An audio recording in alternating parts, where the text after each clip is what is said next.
Comment fonctionne notre système de retraite? Notre système de retraite repose sur le principe de la répartition.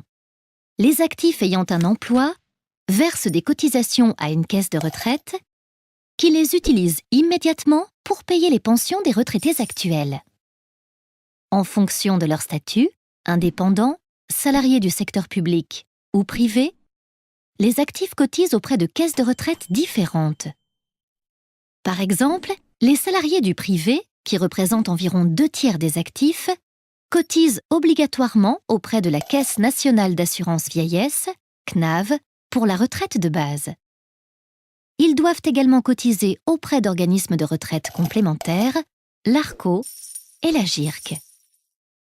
L'équilibre financier de la CNAV est fragile, car il dépend du rapport entre le nombre de cotisants et le nombre de retraités.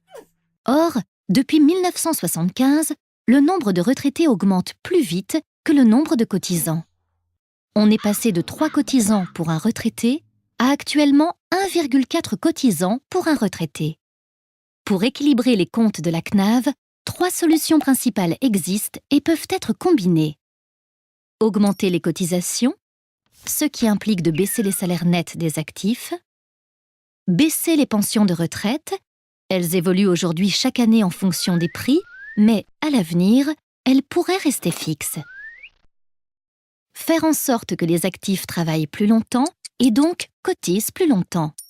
Pour cela, on ajuste l'âge légal de départ à la retraite et ou la durée de cotisation. L'âge légal pour avoir le droit de partir à la retraite est aujourd'hui fixé à 62 ans.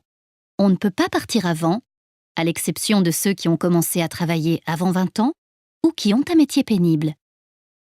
La réforme 2013 stipule que la durée de cotisation, actuellement de 41 ans et demi, soit 166 trimestres, augmentera d'un trimestre tous les 3 ans pour arriver à 43 ans en 2035. Ce n'est qu'au terme de cette durée que les salariés peuvent bénéficier d'une retraite de base à taux plein, c'est-à-dire avec un taux de 50%.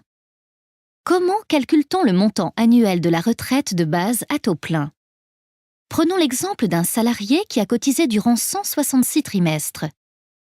On fait la moyenne de ses 25 meilleures années de salaire, que l'on multiplie par 50%. Puis, on multiplie le résultat obtenu par le nombre de trimestres qu'il a cotisé, divisé par le nombre de trimestres qu'il faut avoir cotisé. Ce montant est ensuite complété par les organismes de retraite complémentaires. Si les salariés travaillent jusqu'à 67 ans, ils bénéficient automatiquement d'une retraite de base à taux plein.